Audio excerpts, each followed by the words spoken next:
네, 안녕하세요. 이화여자대학교 언어병리학과의 임동선 교수입니다. 오늘 이렇게 좋은 날 부산에 와서 여러분을 만나봐서 너무 영광이고, 근데 사실 제가 듣기로는 중고등학생이 대상이라고 해서 왔는데, 이렇게 제가 사실 더 어린 학생을 좋아하거든요. 그 연구도 제 대상이 다 어린 학생들이고 한데 이렇게 더 귀여운 학생들이 앉아 있어서 좀 많이 놀랬고, 저는 굉장히 새벽형 인간이에요. 새벽 5시, 6시면 일어나고 9시면 사실 졸린 지금 시간인데 여러분, 제가 이렇게 특강을 이렇게 밤에 하는 건 25년 제가 경력상 처음입니다. 그래서 벌써 목소리도 약간 힘든데, 오늘 여러분이 기지개 한번 피셔야 되지 않겠어요? 앞에 너무 강의를 많이 들어서 기지개도 좀 피고 머리도 좀 이렇게 톡톡톡 하세요. 오늘 뇌를 할 거기 때문에 여러분이 이렇게 만지면 뇌가 딱딱하죠? 여기 딱딱한 거 느껴지시나요? 그죠? 그 안에 좀 더 소프트한 뇌가 있어요. 오늘 뇌에 대해서 얘기를 할 겁니다. 여러분, 여기 제목 보이세요? 제목이 뭐라고 써 있죠? 인간만이 소유한 뇌의 신비. 네, 인간만이 소유한 뇌의 신비가 오늘의 타이틀입니다. Title of my talk, 오케이?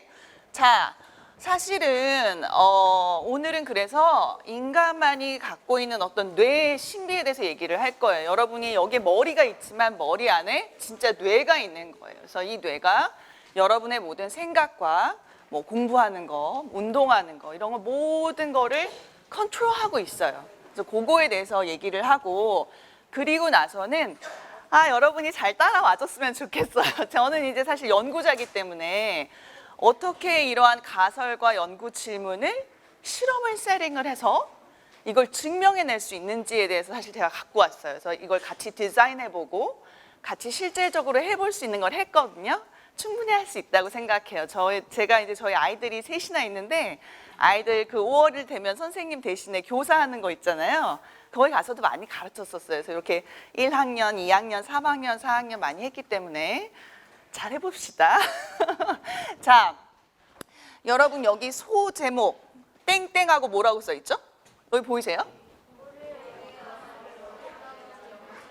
네, 사실은 저는 아동 언어 발달을 연구하는 사람입니다. 그러니까 여러분 같은 어린 아이들의 언어 발달이 응애하고 태어나는 그 순간부터 쭉 어떻게 발달이 되는지에 대해서 연구를 해요.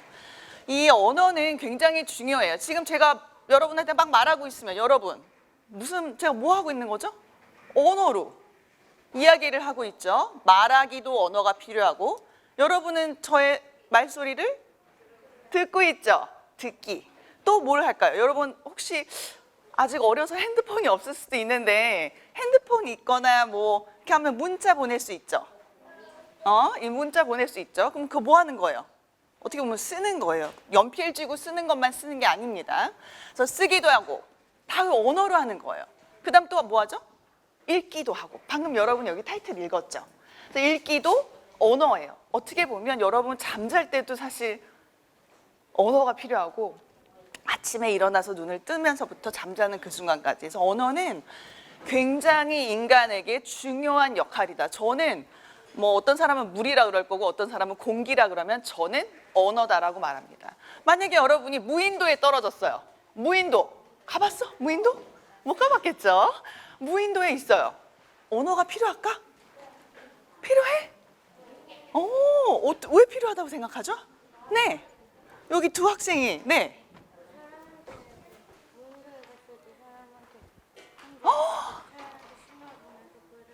와, 제가 진짜 스탠포드에서도 티칭을 하고 시카고의 유명한 노스웨스턴에서도 교수 생활을 하고 이화여대 대학원생들 얘기를 하는데 이런 학생은 처음 봤습니다.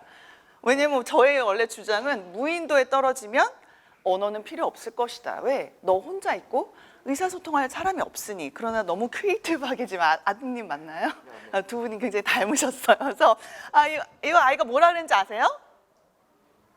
신호를 보내야 되니까, 살려달라 해야 되니까 제가 이거 반드시 다음 주 수업 시간에 얘기할게요. 선생님 학생한테. 네, 지나가는 비행기나 배한테 SOS 썼거나 아니면 도와주고 있어가지고 와, 똑같은. 와, 이게 진짜 중요하네요. 그러니까 언어가 필요하네요. 다음부터 제가 무인도에 떨어지는 예를 주면 안 될 것 같아요. 사실은 제가 얘기를 드렸던 이유는, 그러니까 무인도에 떨어지면 의사소통을 해야 될 사람이 없기 때문에 사회는, 인간은 사회적 동물이라고 얘기를 하죠, 저희가. 그래서 사실 사용할 필요가 없기 때문에 언어는, 듣고 있죠? 제 얘기. 언어는 필요 없습니다. 원래인데 아이들 얘기를 들어보니까 사실 필요하기도 하네요. 오늘 그래서 언어에 대해서 얘기를 할 거고, 이 다음 슬라이드를 보시면 저희 이화여자대학교 아동언어연구실입니다. 저희 대학원생들이랑 같이 연구실을 이제 운영을 하면서 제가 책임 연구자로 있고요. 여기를 이제 클릭해서 보시면 저희 홈페이지예요. 보이시나요? Child Language Lab, 아동언어연구실이고요.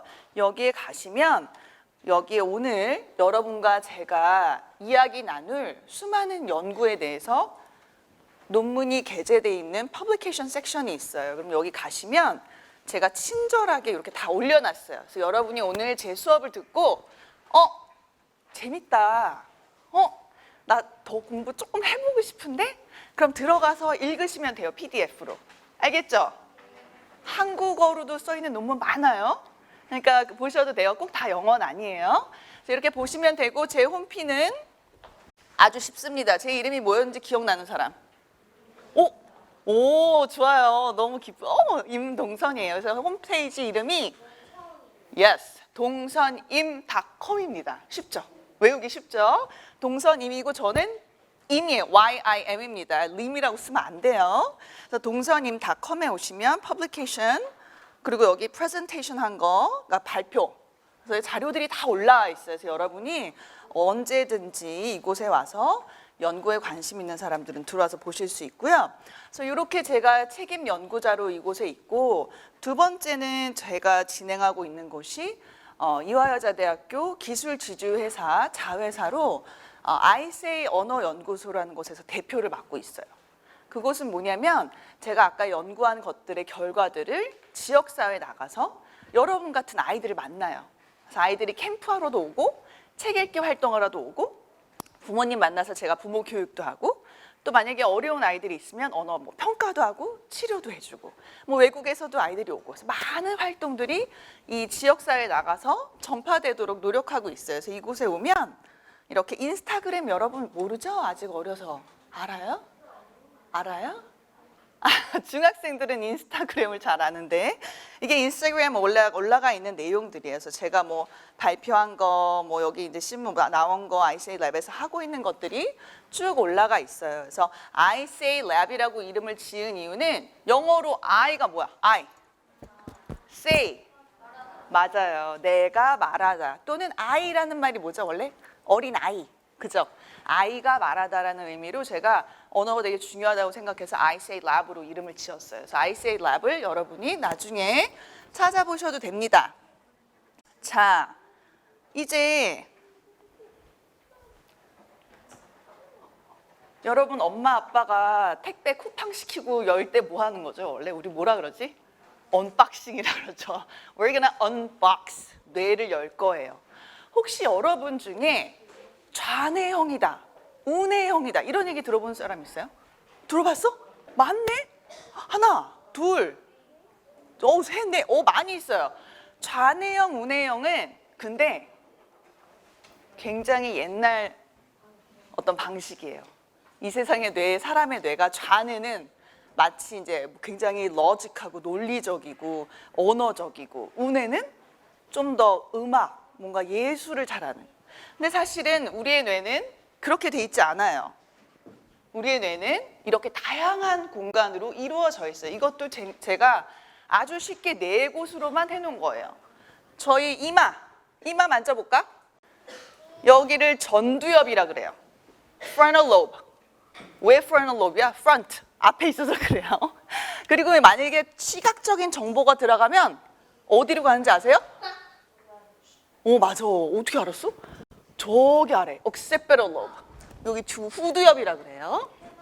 그거 말고도 temporal lobe and parietal lobe 이런 식으로 다 연결이 돼 있어요. 네, 질문이 있어요? 네?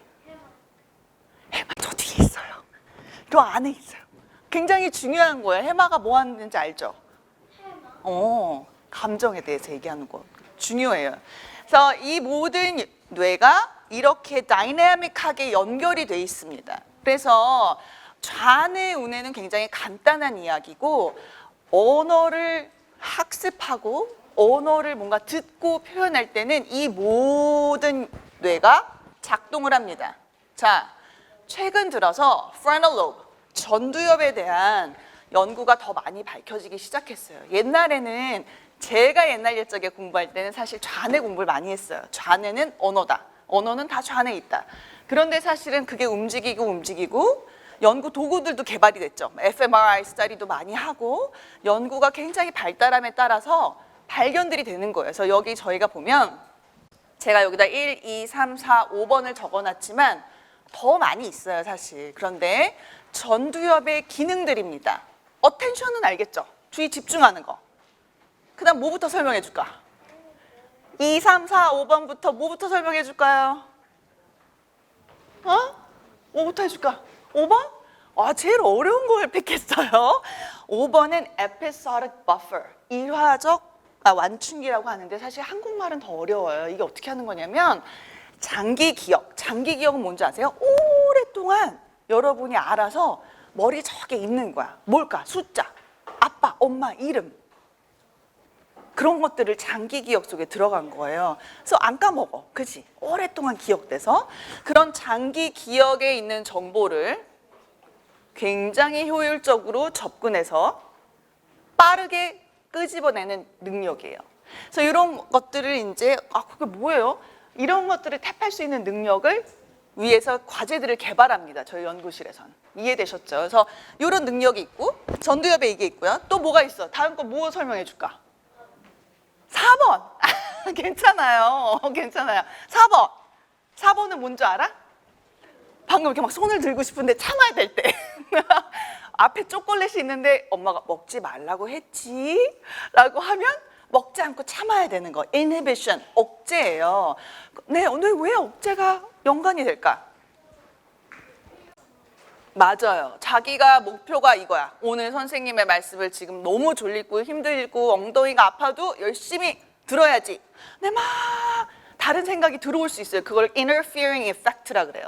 방해하는 요소들을 눌러야 돼. inhibition하고 자기의 목표를 향해 달려가는 거를 굉장히 중요하다고 생각해요. 그게 전두엽이 하는 거예요. 그 다음 인지적 유연성 2번 해볼까요? 2번 보여? 얘들아? 인지적 유연성이야. 인지적 유연성은 뭐냐면 유연한 거야. 유연한 사람 어때 봐? 흐느적하죠. 그런 거랑 비슷한 건데 이거는 이제 이 흐느적은 아니고 만약에 카드를 이제 막 이렇게 너희들 카드 게임 해봤어? 네, 카드 게임 해봤죠? 카드 게임 막 하면서 이제 카드가 하나는 동그라미, 세모, 네모 이런 모양으로도 돼 있고 어떤 카드는 색깔로 돼 있다고 칩시다. 그래서 엄마 아빠가 자, 잘 들어봐. 지금은 카드를 색깔로 구분해서 넣어. 여기 상자가 3개 있으니까 하나는 파란색 카드는 다 여기다 넣고 빨간색 카드는 여기다 정리하고 여기다가는 노란 카드 정리해서 막 정리를 해야 돼. 근데 만약에 엄마가 삐 하고 호루라기를 불면 그 다음부터는 색깔로 정리하지 말고 모양으로 정리하기 시작해야 돼 라고 룰을 줍니다. 그러면 아이들이 알았어 그래서 이제 색깔로 막 하다가 삐 소리가 나면 어떻게 해야 된다고? Yes. 바꿔야 돼요. 근데 그 바꿀 때 에러가 있으면 돼, 안 돼? 에러가 뭐냐면 틀리면 안 돼. 무슨 말이냐면 아까 색깔로 막 하고 있었으니까 삐 소리를 들어도 계속 막 색깔로 하고 있는 거예요. 그러면 인지적 유연성이 좋지 않은 거예요. 오케이? 그래서 인지적 유연성은 그렇게 뭔가를 cognitively 유연하게 인지가 왔다 갔다. 어린아이들 어머님 아버님 어릴 때 아이들이 어땠는지 모르겠지만 어떤 아이들 그럴 때 있어요. 실컷 놀고 옮겨야 될 때. 그죠? 어떤 놀이를 바꿔야 될 때, 장소를 다른 데로 가야 될 때 그런 게 어려운 아이들이 있습니다. 이걸 shifting이라고 저희가 사실 얘기해요. 전환 능력이 굉장히 중요합니다. 그래서 그런 거 역시 저희 전두엽에 있어요. 마지막 working memory 굉장히 중요한 역할이에요. 아까 장기 기억 얘기를 했는데 장기 기억은 오랫동안 저장된 기억 정보를 얘기를 한 거고, 보통의 우리가 살 때는 어떤 걸 하지? 엄마가 예를 들어서 아빠도 여기 많이 오시는 아빠가 얘야 수아나 이제 방에 가가지고 연필이랑 지우개랑 공책 좀 빨리 갖고 와. 그럼 어떻게 하죠? 수아니가 방에 가서 가야죠. 가지. 걷죠. 걷는 게 뭐야? working. 가서 기억하면서 가죠. 이렇게 기억하면서. 뭘 기억해야 돼? 뭐였죠 아까? 연필 지우개. 그 맞아요. 그 세 개를 다 기억해야 돼.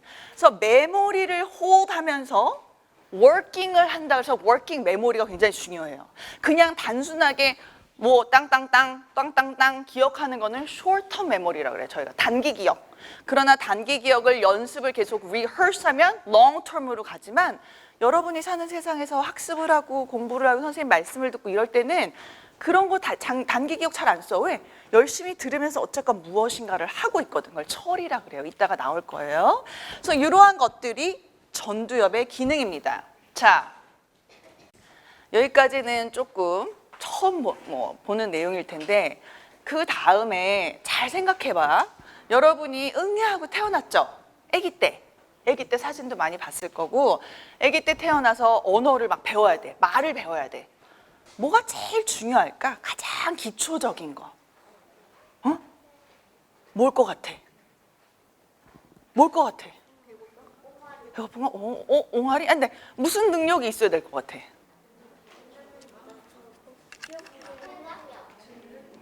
예, 말했어요. 몇몇이 나왔어요. 배고픈 얘기도 나왔고요, 사실. 지금 배가 고프신. 듣기가 되게 중요해요. 들리지 않으면, 얘들아, 들리지 않으면 언어를 배우기 어렵겠죠. 그래서 사실 굉장히 이 청지각적 능력은 굉장히 중요합니다. 아이한테 이렇게 말할 수 있어? 이 두 소리가 다른지 알겠어? 아무리 예쁘게 말해도 아이가 대답하지 못해요. 왜? 엄마 말을 못 알아들어요, 지금은. 그러나 이거를 볼 수 있는 방법은 굉장히 많습니다. 이렇게 어린 아기들이, 어머님, 아버님 보세요. 지금 아이가 어딘지 아시겠죠, 어머님들은? 뱃속에 있는데요, 이거. 그리고 이제 막 태어나서 24시간밖에 안 되는데 하루, 아직도 병원에 있습니다, 저희는. 여자들은 지금 병원에 아직 있을 때. 그때 실험을 해보면 아이들의 심장 박동수가 엄마의 목소리를 들을 때와 낯선 사람의 목소리를 들을 때 달라요. 그래서 엄마들이 남편 데리고 자꾸 불러서 태교를 해야 돼. 아빠 목소리 it works. 진짜입니다. 들리고 아이들이 그걸 구분해냅니다. 그래서 이 듣기 능력이 굉장히 중요해서 태교가 중요하다는 말은 사실은 사실이에요. 듣기 때문에. 그래서 이런 듣는 능력이 되게 중요하고요. 그 다음 또 이러한 능력들이 있어요. 첫 번째는 뭐라고 써있죠? 암묵적 학습이에요. 암묵적 학습이 어떤 거냐면 여기 아래 써 있어요. 노트에 한번 보시겠어요? 뭐라고 써 있는지 제가. 암묵적 학습 밑에 뭐라고 썼죠? 큰 소리로 읽어봐. 인식하지 못하는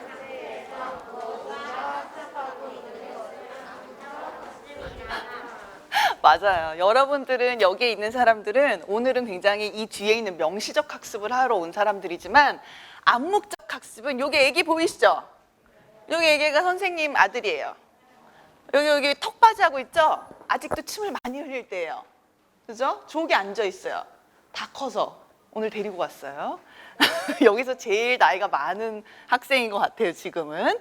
이렇게 아기 때는 자기가 무엇을 배우는지 모르는 상태에서 인풋, 환경으로부터의 정보, 뭘까요? 엄마 아빠가 이야기하는 거, 눈으로 보는 거, 손으로 만지는 거, 냄새, 여러 가지 모든 오감을 통해서 환경으로부터 정보가 들어옵니다.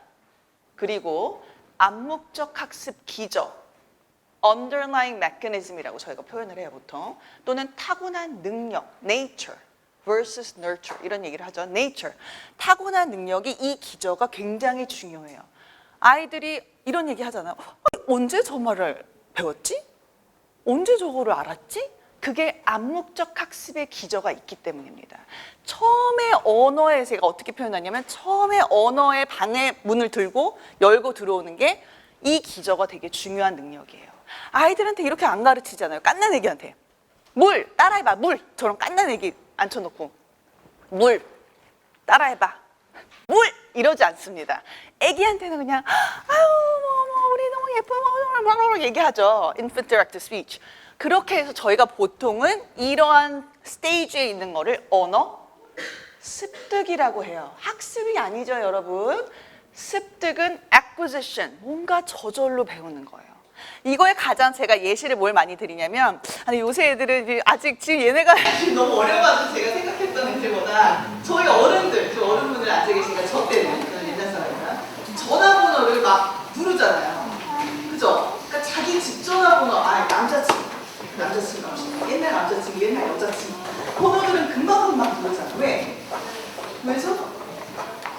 많이 했으니까, 많이 눌렀으니까. 근데 제가 한 번도 안 눌러본 전화번호를 010-789에 뭐 5464 눌러! 그러면 그 속도가 훨씬 느립니다. 그게 암묵적으로 학습이 되는 거야. 누구가 자신의 여자친구와 남자친구 보면은 자기도 모르는 채 이 모토익한 게 외운 거. 이 암묵적 학습은 언어만 있는 게 아니라 뭐 텍스트이란 것도 있고 비주얼 인포메이션 여러 가지가 있습니다. 자, 이거를 저희가 언어 습득이라고 하고 그 다음 거는 조금 더 컸죠. 한까지 안 하고 있죠. 명시적 학습. 이렇게 여러분이 내가 오늘 무엇을 배우러 왔고 이거를 배워야지 라고 하는 거. 아까 제가 이 앞에 있는 학생한테 이건 물이야 따라해봐 물. 여러분 만약에 영어학원 가서 영어를 배워야 되면 명시적으로 뭐 됐었어 뭐라 그러면 이걸 배우러 가는 거잖아요. 그래서 이 상태는 뭐냐면 목표를 정확하게 알고 있는 상태예요. 그래서 이때는 저희가 학습이라고 표현을 합니다. learning. acquisition이랑 learning은 달라요. 습득과 학습은 달라요. 어린 아이들은 이렇게 뇌가 말랑말랑한 아이들은 그래서 두 가지가 다 필요해요. 그건 굉장히 중요해요. 그래서 뭐 저희가 항상 영어 저는 사실 이중 언어를 공부하기 때문에 이중 언어에 대해서 오늘은 얘기는 안 하겠지만 안 할 수가 없어요. 이렇게 어린아이들 보니까. 그래서 명시적으로만 계속 원대로 들어가는 방법은 언어는 최악의 조건이에요. doesn't work. 그렇게 잘 안 돼요. 암묵적으로 왜 엄마들이 놀면서 배우는 그것도 들어가야 되고 명시적으로 그게 다 들어가야 돼요. 그래서 언어 습득의 이 두 가지가 굉장히 중요한 기저입니다. 알겠죠? 자, 시험 문제예요. 왼쪽 뇌가 있고요. 여기 오른쪽에 뇌가 보이죠? 보이지 얘들아? 요거 어디서 본 건지 알아요? 와, 위에서 본 거예요.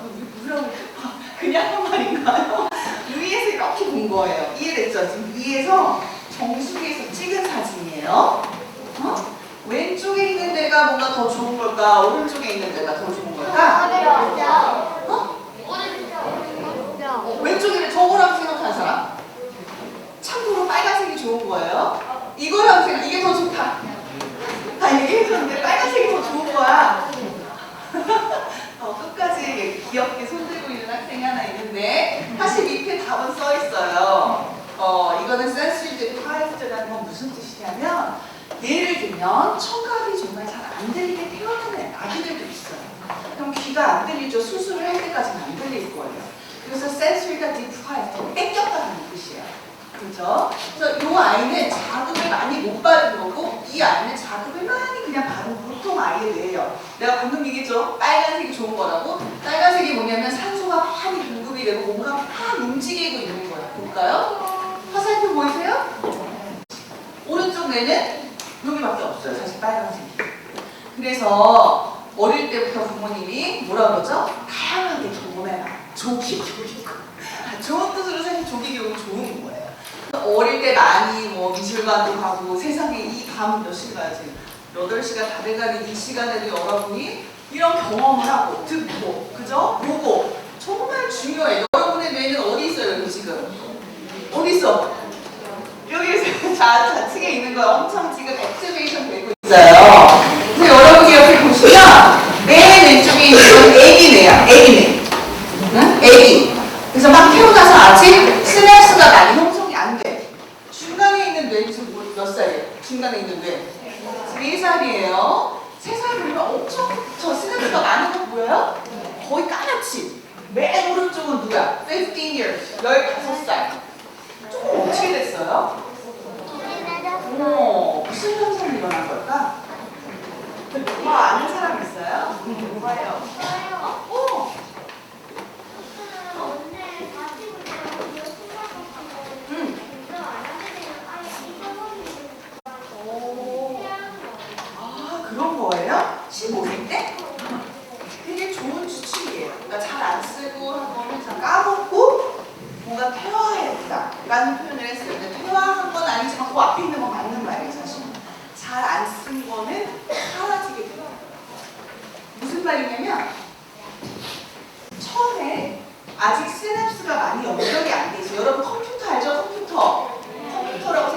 돼요. 얘가 컴퓨터 하드웨어, 소프트웨어라고 생각하시고 아까 인풋 있었죠? 암사신에 경험이 들어오면 이게 시냅스가 서로 연결이 돼요. 그러고 나서 아웃풋. 또 다른 경험이 들어오면 또 생기고 아웃풋. 또 들어오면 또 들어오고. 그래서 반복과 사실 그런 학습은 좋은 거예요. 그러다가 이게 많이 생겨요. 이렇게. 근데 뇌는 굉장히 efficient해요. 효율적이에요.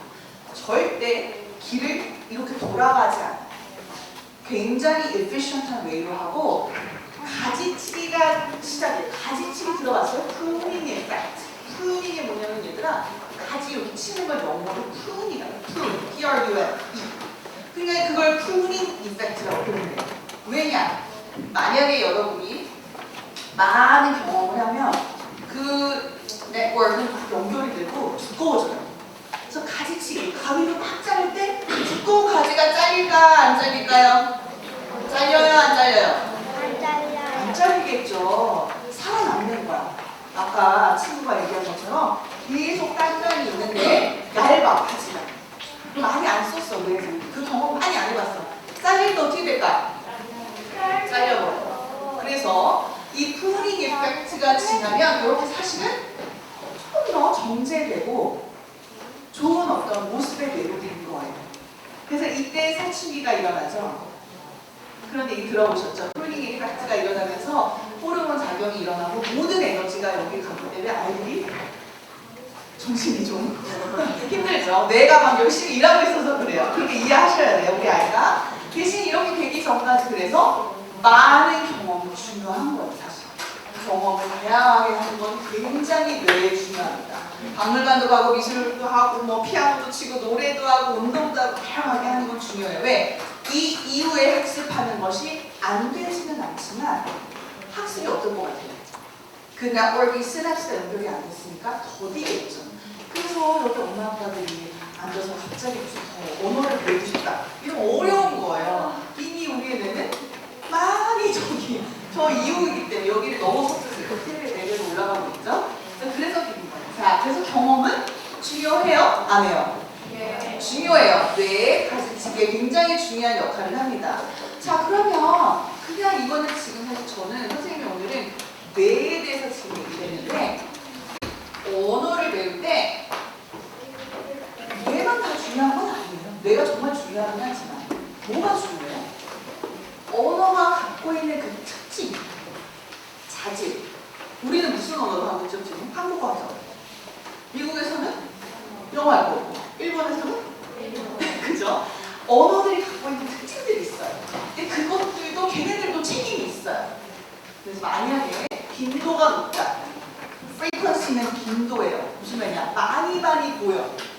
여러분의 그 생활에서 많이 보이고 많이 들리는 말은 쉬울까요? 어려울까요? 쉬워요. 고빈도. 저빈도는 low frequency. 별로 많이 못 들으면 당연히 학습하기가 어려워요. 자, 그 다음에는 perceptual sameness. 제가 얼마나 여러분께 지금 목소리를 높여서 하고 있는지 아세요? 큰 소리로 perceptual. 현저하게 들리는 거예요. sameness. 그래서 아까 제가 얘기할 때 여러분은 엄마 아빠가 어떻게 여러분을 깨워요? 저만 들었어요. 너무 다행히 저만 들었어요. 저는 저희 아이들 할 때 아기 때도 그렇고 지금도 그렇고 공주님 잘 잤어 막 이렇게 해요. 그 목소리가 지금 제 목소리 다르죠? 깨울 때만 그래요 저도. 근데 그게 뭐냐면 perceptually salient한 거예요. infant directed speech라고 저희가 얘기해요. 뭐냐면 아동을 향한 언어, 말이 아우 우리 애기 잘 잤어 오늘은 좋은 꿈 꿨나? vowel 몸이 늘어나고 운율이 올라갔다 내려갔다 하고 목소리가 막 약간 exaggerated 아주 과장이 되고 크게 전 세계 모든 infant directed speech를 따서 분석하면 똑같습니다. 그 파형이 똑같이 생겼어요. 일본어, 프랑스어, 영어 물론 언어권이 달라도 왜냐? 이거가 굉장히 중요하기 때문에 엄마 아빠들이 은연중에 이걸 아는 거예요. 이렇게 말을 하는 거예요 아이들한테. 그래서 perceptually salient하게 말해주는 게 굉장히 중요하고 regularity. 여러분 여기서 영어 배우는 사람들 있어요? 학교에서 3학년 되면 영어 배우죠. 3학년 이상이면 배울 텐데 지금은 어떤 걸 배운지 모르겠지만 영어의 가장 예시로 뭐가 있으면 과거형을 만들 때 동사에다 뭐를 붙이는 줄 아세요? work의 과거형 뭐야? worked 뭐 이렇게 하죠. ed 붙이죠. 영어에서는. 그냥 regular 해요. 뭐야? 규칙적이에요. 그러니까 그거는 되게 배우기가 쉬운데 만약에 run의 과거형은 뭘까요? run. 너무 똑똑한 맞아요. run은 run도 하면 땡이에요. 틀린 거야. 근데 irregular 하다고 그러죠. 규칙이 좀 없어요. 그래서 사실은 그거는 좀 어려워요. 더. 오케이? 그래서 regular한 것들이 더 학습하기가 쉽습니다. 그리고 나서 네 번째는 redundancy. 자, 제가 물어볼 거예요. redundant한 거는 이것과 A와 B가 얼마나 자주 같이 나타나느냐. 제가 명사 하나를 얘기할 테니까 그 뒤에 나올 동사를 한번 얘기해 보세요. 상상해서 사과를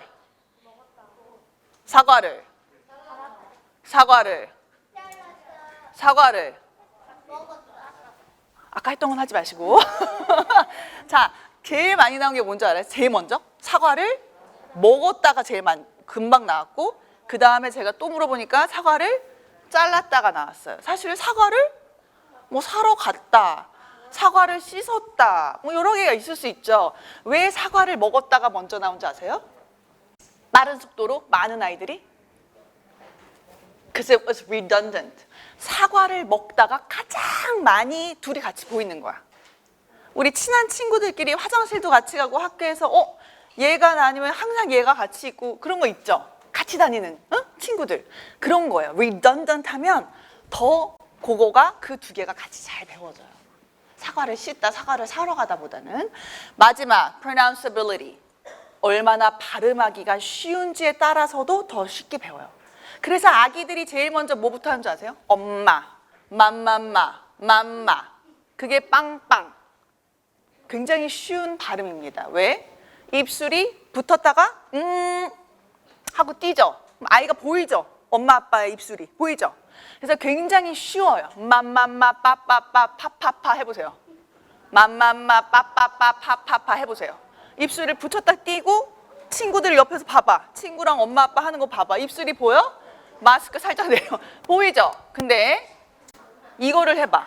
카카카 가가가 카카카 카카카 가가가 이런 소리는 혀에 뿌리를 목구멍을 막았다가 띄는 소리예요. 카카. 그래서 사실은 안 보여요. 그 소리가. 그래서 그 소리는 더 나중에 디벨롭합니다. 발달을 할 때, 아기 때. 그래서 어릴 때 저희 여기 와 있는 수환이가 축구공 안 하고 뭐라 그러는지 아세요? 축구동 그랬어요.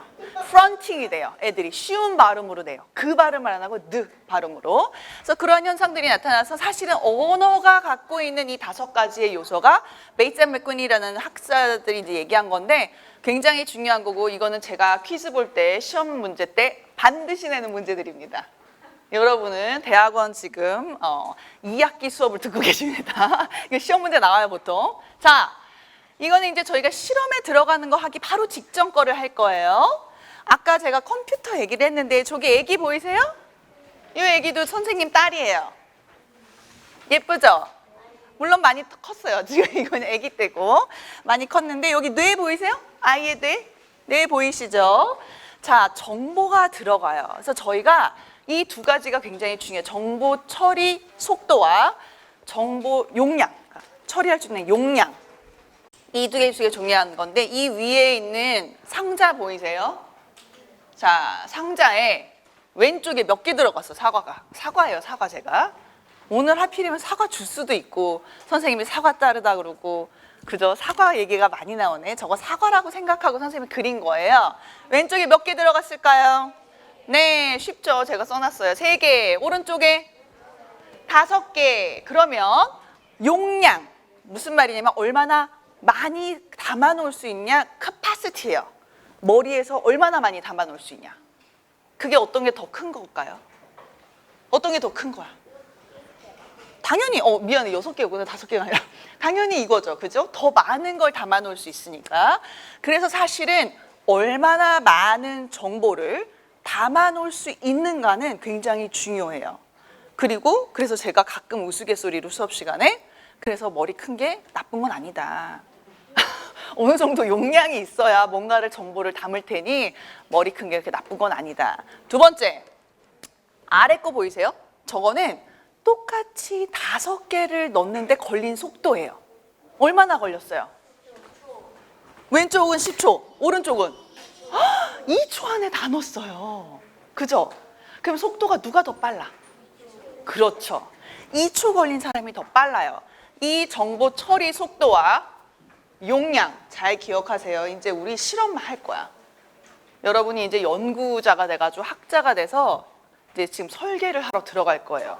이거 갖고 들어갈 거예요. 뭐 설계가 이렇게 그림 그리는 건 사실 아니에요. 자, 처리를 뭔가 정보를 많이 집어넣을 수 있는 것과 뭔가를 빠르게 처리하는 능력은 언어에 매우 중요하다라고 제가 얘기를 했어요, 지금. 이제부터 저희 연구실에서 하는 가설을 세우고, 가설이라는 건 뭔지 아세요? 예와 이게 진짜인 것 같은데 이거를 어떤 if 이게 만약 사실이라면 then 이런 일이 일어날 거다 라는 가설을 세우는 거예요. 근데 그냥 말할 수 없잖아요. 제가 지금까지 말한 거는 그냥 말한 게 아니에요. 다 저희 연구실에서 실험을 해서 밝혀졌기 때문에 제가 얘기를 하는 거지 그냥 어디서 교과서 보고 얘기한 게 아니에요. 자, 그리고 나서 이런 것들을 진행하는데 연구 가설을 세워요. 아까 예를 들면 만약 정보 처리 속도가 언어 능력의 중요한 요소라면 이렇게 세우는 거예요. 정말 그게 중요할까? 우리 아이들 머리에 이렇게 있는 언어 막 발달하고 언어 능력이 소리 속도랑 뭐 비슷하다. 그러면 실험을 할 수 있어요. 연구 질문을 그 다음에 만들어요. 그리고 나서 그거를 대답할 수 있는 방법을 시작하죠. 과제와 대상을 선정해요. 오케이? 그리고 나서 결과값이 나오면 통계를 돌려서 증명해내는 길이 있어요. 자, 이제 문제를 낼게요. 잘 들으세요. 상상력을 발휘하세요. 아까 앞에 선생님이 크리에이티브하라 그랬죠. 만약에 제가 이제 가설을 낼게요. 만약 정보 처리 속도가 아이들의 언어 발달에 결정적인 영향을 미칠 것이다. 이게 가설이에요. 아니면 이렇게 바꿀 수도 있어요. 정보 처리 속도가 언어 능력과 뭐 밀접한 관계일 것이다. 좀 쉽게 말하면 그거를 어떻게 증명할 수 있을 것 같아? 증명해봐. 어떻게 실험을 하면 될까? 선생님이 나 너무 저거 알고 싶은데 얘들아 어떻게 선생님이 실험을 하면 될까? 라고 너희들에게 물어봤어. 너희들 나 어떻게 얘기해 줄 거예요, 저한테? 2가지가 중요해요. 언어 능력이 있고 정보 처리 속도가 있죠. 방금 내가 2가지 얘기했어요. 어떻게 할 수 있을까? 네. 같은 문제와 같은 상황을 맞추고 어떤 A의 아이와 어떤 B의 아이의 잘하고 있어요. 상황을 맞추고 맞은 다음에 그것이 끝난 다음에 어떻게 됐는지 결과를 보면 그것을 알 수 있을 것 같습니다. 좋아요. 그러면 그 A와 B라는 아동이 둘이 있었잖아요. 네. 그 아이들한테 뭘 시켜보면 될까? 저 2개가 중요하니까, 저게 가설이니까 뭘 시키면 될까? 언어 능력과 방금 처리 속도 얘기했으니까. 모르겠어? 그거 봅시다. 잘 들어봐. 네네네네네. 네. 말해보세요. 그래서 어떤 말을 시켜요. 반복적으로 오, 말을 시켜. 말을 시켜. 그건 아마도 언어 능력을 보고 싶어서 그런 걸 거예요. 굉장히 아까 실험 설계를 잘한 거예요, 저 학생이. 네. 새로운 것을 어? 말하거나 아니면 외우기 해서 얼마나 빨리 외우는지 그런 것이다. 아, 좋았어요. 오, 좋았어. 방금 얼마나 빨리 외웠고 얼마나 그걸 했는지 보고 언어 능력이나 이제 그거는 조 학생이 약간 얘기를 했고 3명을 합치면 나올 수 있을 것 같아요. 너무 잘했어요. 예를 들면 이렇게 할 수 있어요. 쉽게는 여러분을 내가 그냥 평가하는 거야, 지금 당장. 가장 쉬운 방법이죠. 여러분 다 제가 언어 문제를 내는 거야. 언어 관련 얼마나 뭐 A부터 여기 30명 앉아 있으면 제일 언어 점수가 좋은 사람, 100점 만점에 100점 만든 사람부터 시작해서 뭐 빵점까지 나오겠죠. 뭐 쭉 있죠. 쫙 나열하면 되죠. 그리고 그 아이들의 뭘 보면 될까요? 얼마나 빨리 뭔가 정보를 처리를 했는지. 초를 재면 되겠죠? 아까 2초 걸렸나 3초 걸렸나 이런 거 하면 돼요. 그러면 금방 알 수 있어요. 대응이 정적 상관관계에 나오는지. 그런 실험 방법도 있고, 또 어떤 방법도 있냐면 임상에서는 다친 사람, 어떤 사람이죠? 예를 들면 뭐 사고가 났을 수도 있고요. 어쩌면 뭐 뇌 손상이 이제 일어난 뭐 스트로크가 왔을 수도 있고요. 그죠? 그렇게 되면 어떻게 돼? 말을 못 하죠. 언어가 안 되죠. 언어가 안 되는 사람의 정보 처리 속도를 측정하고, 뇌 손상이 다치지 않은 그냥 말을 잘하는 사람의 정보 처리 속도를 비교해 보면 어떻게 될까요? 누가 더 빠를까? 그렇죠. 그거가 이거를 입증할 수 있는 거가 되는 거예요. 그렇게 되면. 이해됐죠? 보실게요. 이러한 연구 가설을 세우고 나선 질문을 만듭니다. 여기 질문 읽어볼까요? 되게 중요해요. 여기서부터.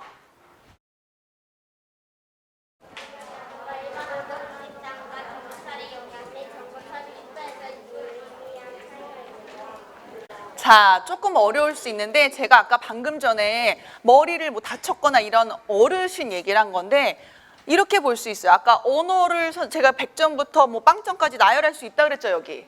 그거랑 비슷해. 언어의 장애, 그러니까 언어가 많이 느린 아이들을 데리고 오고, 그 다음에 그냥 이렇게 일반 아이들, 언어가 전혀 느리지 않은 아이들을 데리고 와. 30명 연구에 선생님 실험에 참여하는 아이들이에요. 예를 들면 이렇게 참여를 하고 얘네들을 뭘 시켜본다고? 언어 검사를 해보고 처리 속도 과제들을 만들어서 해보면 되겠죠. 지금부터 할 거예요. 자, 이 과제는 영어로는 Competing Language Processing Task고, 아까 제가 전두엽 기능 중에 제 기억에 3번에 있었던 명량입니다. 찾아보세요. 다시 뒤로 가서. 전두엽의 3번, 1번, 2번, 3번, 4번, 5번 중에 3번이 뭐였죠? 뭐였죠? 작업 기억이었죠. 작업 기억이에요. 작업 기억이 뭐였죠? 아까 제가 얘기했죠. 엄마가? 맞아요. 그런데 그게 그냥 기억만 하는 게 아니라 기억하면서 걸어갔죠. working 메모리예요. 메모리 하면서 뭔가를 처리하는 거예요.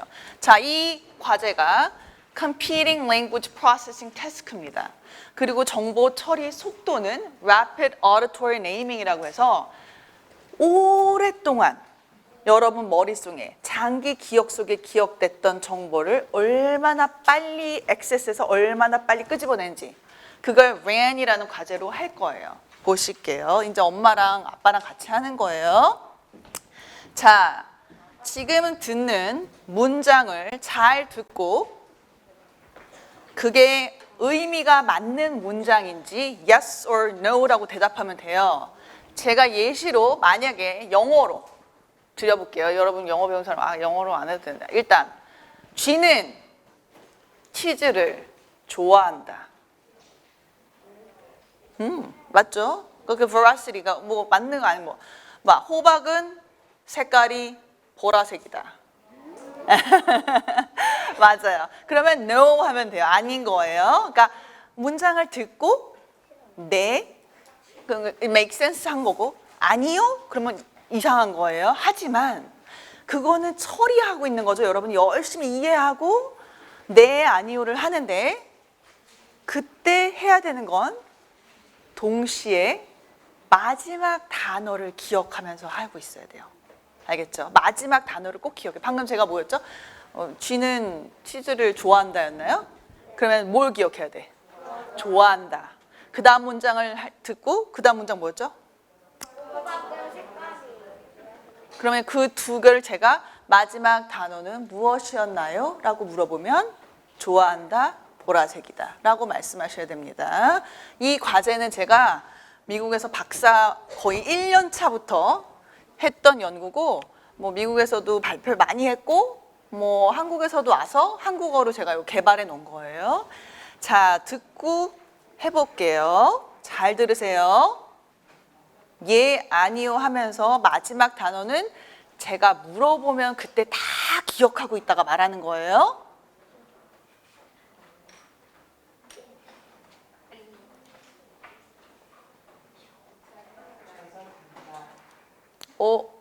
잘 안 들렸죠? 다시. 기차는 바다에서 다닌다.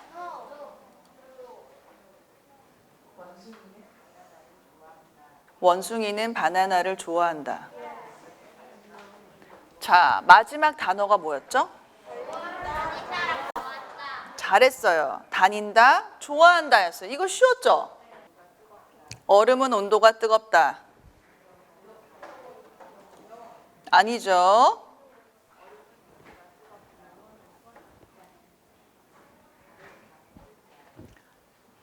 달은 밤에 뜬다. 자, 그럼 이런 과제가 있었고 그 다음 과제를 볼게요. Ray는 뭐냐면 아까 뭐라 했죠? 정보 처리, 속도를 측정하는 거예요. 이런 과제를 만들 때는 일부러 이렇게 쉬운 과제를 시킵니다. 왜? 속도만 퓨어하게 순수하게 측정하려고 해서 그런 거예요. 만약에 어떤 아이들이 와서 언어가 좀 느린 아이가 올 수 있고 뭔가 좀 어려워서 이걸 모르는 애가 왔다고 치자. 빨간색 이런 색깔을 몰라. 그러면 그거는 속도를 측정하는 게 아니라 무엇을 측정하는 거죠? 지식을 측정하는 거예요. 이거는 지금 지식을 측정하는 과제가 아니라 너희 여러분, 여기 있는 여러분의 속도. 100m 달리기 13초. 저 13초 뛰었어요. 물론 지금은 안 되겠죠. 네, 어릴 때 13초 뛰었어요. 그러니까 정말 퓨어한 순수한 그 속도를 측정하기 위해서 이걸 보면 바로바로 해야 돼. 노란, 빨간, 초록부터 노란 이렇게. 이해됐어요? 보자마자 저 색깔을 빨리 생각해서 빨리 끄집어내고 빨리 생각해서 끄집어내고 이 속도를 측정합니다. 자, 그러면 이거를 한번 연습해 볼까요? 왼쪽에서 오른쪽으로 읽어가시면 돼요. 최대한 빠르게, 최대한 정확하게 as fast as you can, as accurate as you can 이렇게 표현을 해요. 저희가 한번 왼쪽부터 해볼까요? 준비, 땅!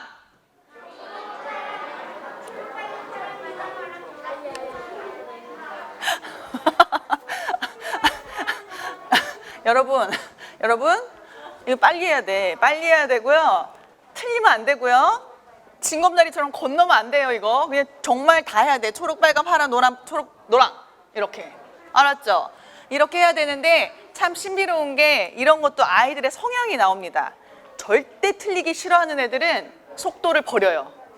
그래서 초록, 빨강, 파랑, 노랑, 초록, 노랑 이래요. 그래서 accuracy, 정확도가 되게 올라가고요. 에라 모르겠다 그러고 막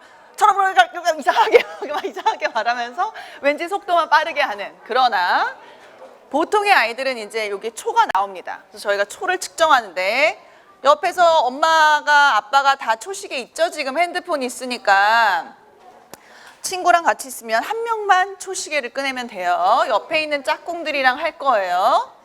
준비. 초시계를 일단 준비하세요. 그래서 우리 팀은 이렇게 했다는데 대신 틀리면 안 돼. 맞게 해야 돼요.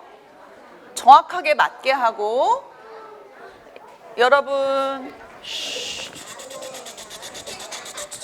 여기 어떻게 되냐면 하는 방법은 책을 읽듯이 왼쪽에서 오른쪽 왼쪽에서 오른쪽입니다. 그러니까 이건 내가 말하지 않을게. 그러면은 이해가 안 되니까 이렇게 해서 저기 끝부터 여기 끝까지 한 초를 재셔야 돼요. 그러면 준비가 됐으면 짝꿍이랑 같이 할 거예요. 초시계 꺼내셨어요? 자, 해보세요.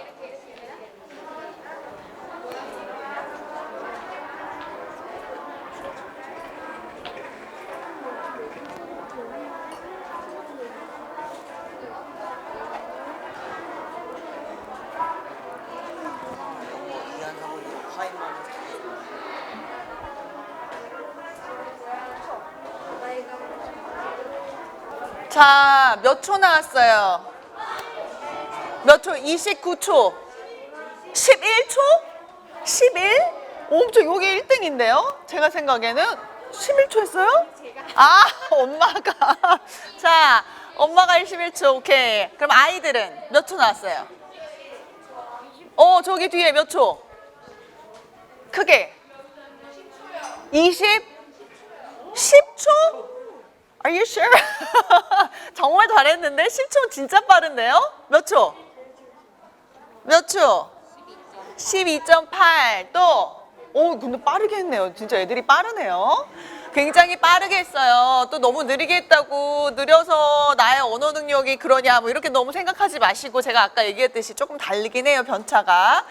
이번에는 두 번째 과제예요. shape입니다. shape. 뭐예요? 모양. 모양 과제 보이세요?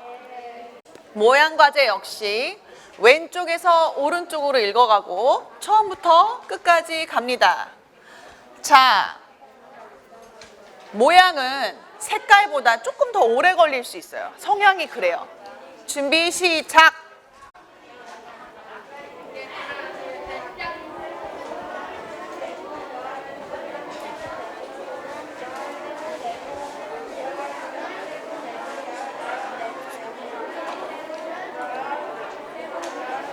자, 몇 초 걸렸어요?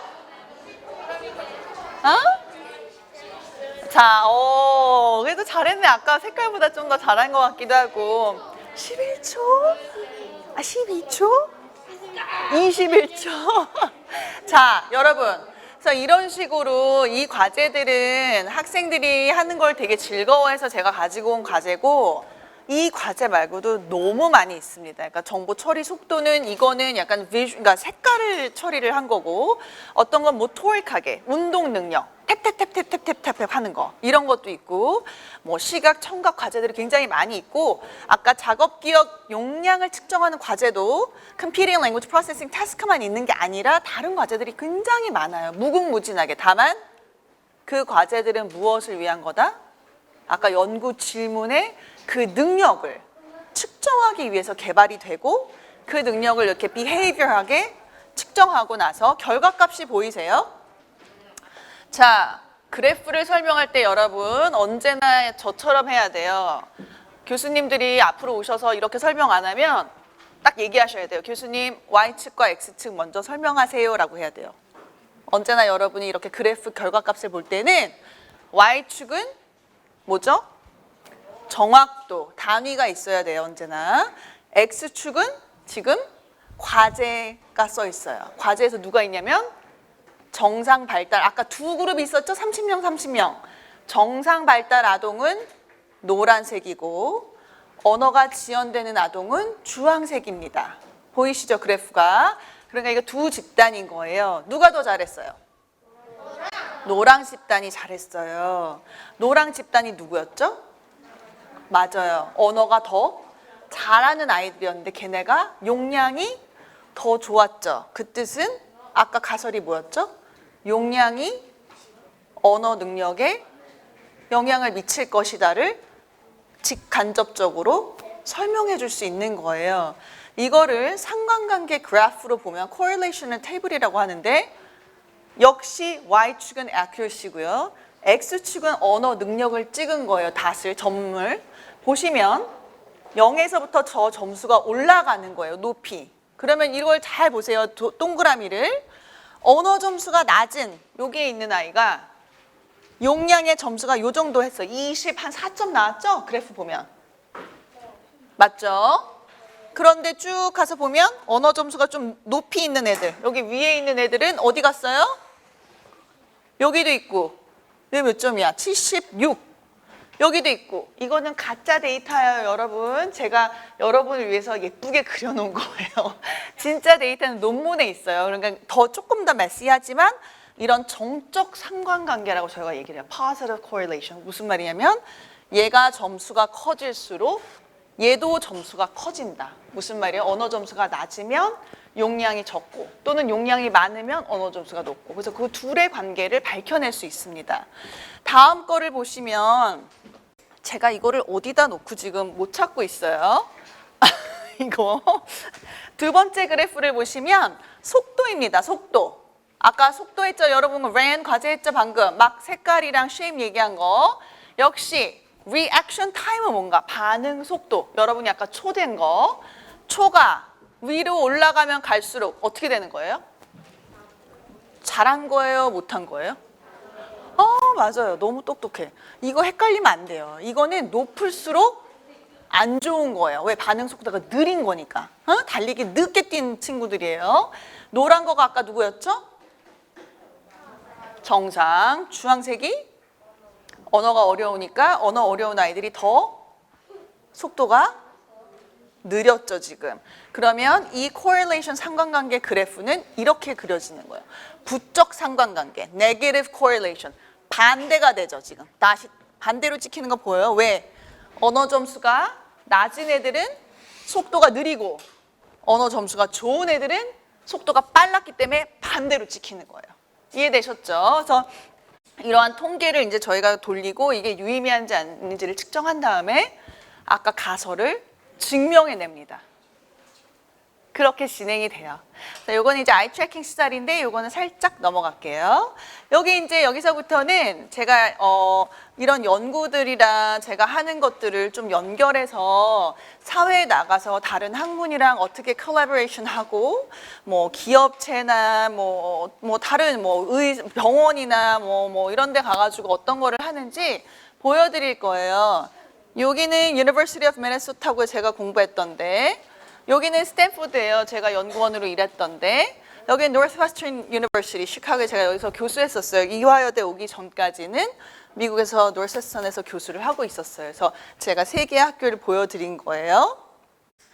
여기서의 과의 이름은 제가 일했던 과의 이름은 저기 왼쪽에 보이시죠? Communication Sciences and Disorders.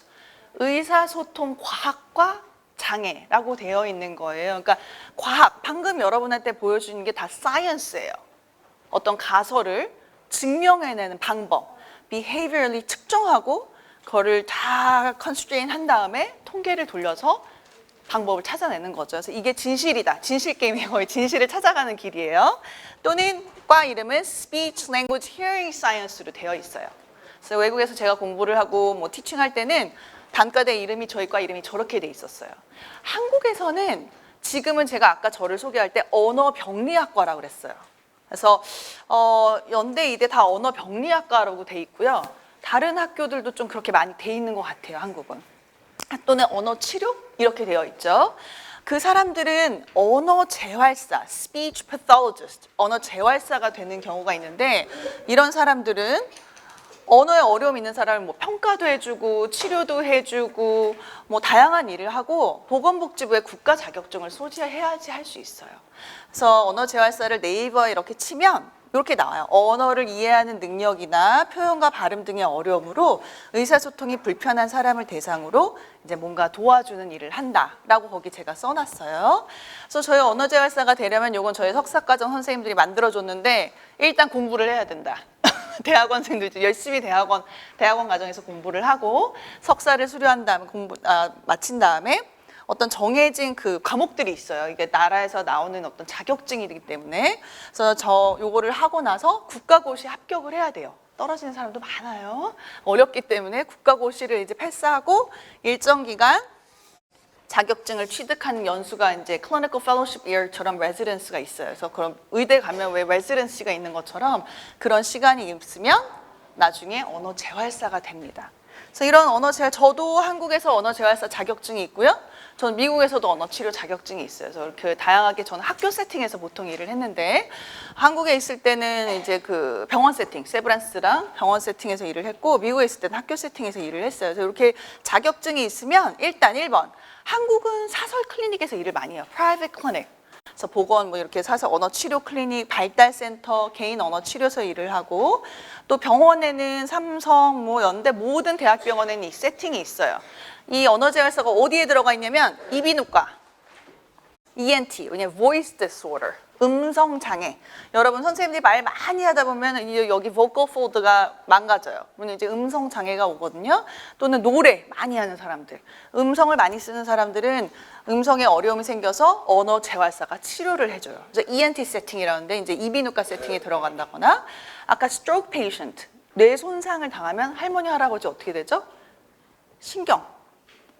신경과 재활의학과에 들어가기 때문에 언어치료사들은 다 대학병원의 그 세 세팅에 들어가 있습니다. 그래서 이제 재활의학과, 소아정신과, 소아과, 이비인후과, 신경과에 언어재활사가 들어가서 치료를 해줍니다. 그리고 나서는 복지관에 많이 들어가 있죠. 그래서 복지관에 가서 어르신분들, 언어에 어려움 있는 분들을 이제 도와드리곤 합니다. 또 다른 데는 어린이집, 특수교육기관이나 이런 교육 아동발달센터나 학교에서 일을 하고 있어요. 그리고 다문화센터. 한국에 지금 요새 다문화 아이들이 굉장히 많기 때문에 이런 곳에서 일을 해요. 저 같은 경우는 제가 여기다 이제 몇 개만 예시로 올려놨는데, 저는 이제 대학에 있지만 제가 주로 하는 거는 카이스트의 컴퓨터 사이언스, 카이스트 대학 아시죠? 컴퓨터 사이언스 전산학과예요. 거기에 있는 학교에 이제 교수님들이랑 일을 많이 해요. 그래서 하게 되면 어떤 일을 하냐?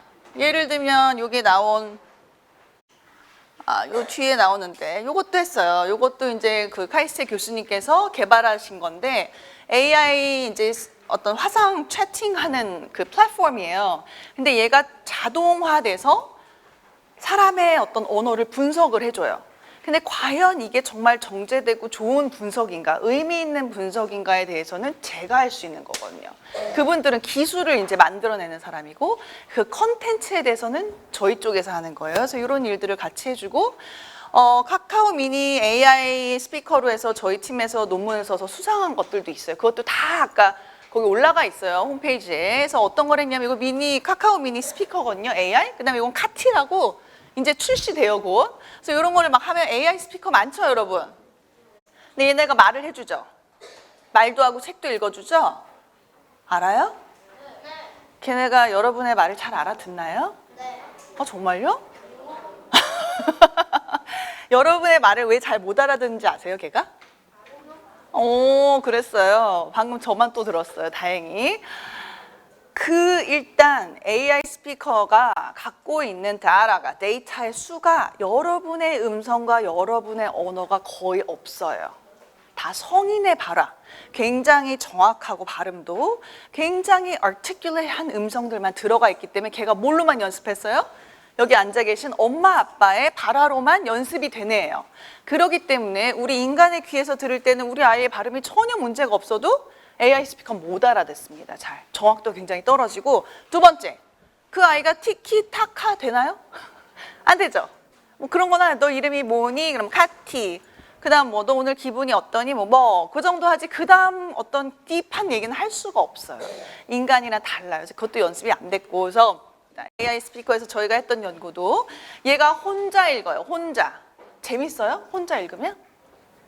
재미없죠. 책을 읽어줄 때 엄마 아빠가 계속 읽어주면 사실 재미없어요. 그래서 이 AI 스피커가 그렇게 하면 그다지 아동 언어 발달에 좋은 효과가 없고, 이 기계 자체도 무용지물이 됩니다. 그래서 저 같은 사람이 이제 같이 일을 하는 거예요. 그렇게 전산학과에서 이런 거 개발을 하기 전에 또는 개발하고 나서 이 책 읽기도 어떠한 피처를 집어넣어야 아이들이 훨씬 더 상호작용을 함께 끌어낼 수 있는가, 또는 어떤 질문을 줘야 아이들이 더 잘할 수 있는가, 이런 것들을 계속 제가 뒤에서 자문을 합니다. 그래서 이런 협업 연구도 하고 자문도 하고, LGU 플러스 이런 데서 그 책 읽기 있거든요. 그것도 하고 그런 거를 해요. 그래서 이게 AI 스피커 연구 나온 것들이고요. 요거 카카오 미니 갖고 했던 연구에서 어떤 거를 하면 아이들로 하여금 더 발화를 잘 끌어낼 수 있는가. 그래서 같이 그리고 ENT 삼성병원이랑도 같이 연구를 많이 하죠. 그래서 그냥 제가 봤을 때 요새는 그리고 사회적으로 요것도 있어요. 요새 코로나, 여러분들 지금 마스크 쓰고 계시죠? 코로나여가지고 어린 아이들이 사회성이 많이 어려워졌어요. 친구들이랑 얘기도 많이 하고, 놀이터 가서 놀기도 하고, 어떤 어려운 상황에 대처도 할 수 있고, 이런 연습을 많이 해야 되는데 어렵게 돼서, 이런 거에 대해서 신문에 이제 제가 투고도 하고 기사도 쓰고 뉴스에 나오면 얘기도 해주고 그런 역할을 하는 거예요, 사회에서. 융합이 되게 중요하다. 그러니까 하나의 학문을 하는 게 아니라 서로 같이 학문을 왔다 갔다 하는 거예요. 저 혼자 연구하는 거는 거의 없습니다. 포항공대에 있는 전산학과 교수님이랑 하고, 다음 주에도 텍사스에 있는 교수님이랑 음악 하시는 분이랑 같이 하고, 아까 카이스트는 언제나 같이 계속 벌써 10년 넘게 해왔고, 뭐 의대 삼성병원에 있는 이비인후과 선생님이랑 같이 하고 이렇게 연구를 언제나 같이 해요. 그래서 같이 협업을 하기 때문에 좀 유연한, 아까 인지가 유연한 거 기억나세요? 전두엽에 있던 기능 중에 몇 번째였죠? 두 번째였나? 네 번째였나? Cognitive flexibility. 인지가 유연하고 다양한 어떤 학문에 굉장히 움직일 수 있는 그런 인재가 되게 중요하다고 생각을 해요. 여기까지 제가 준비한 터크고 혹시 질문이 있으면 받겠습니다.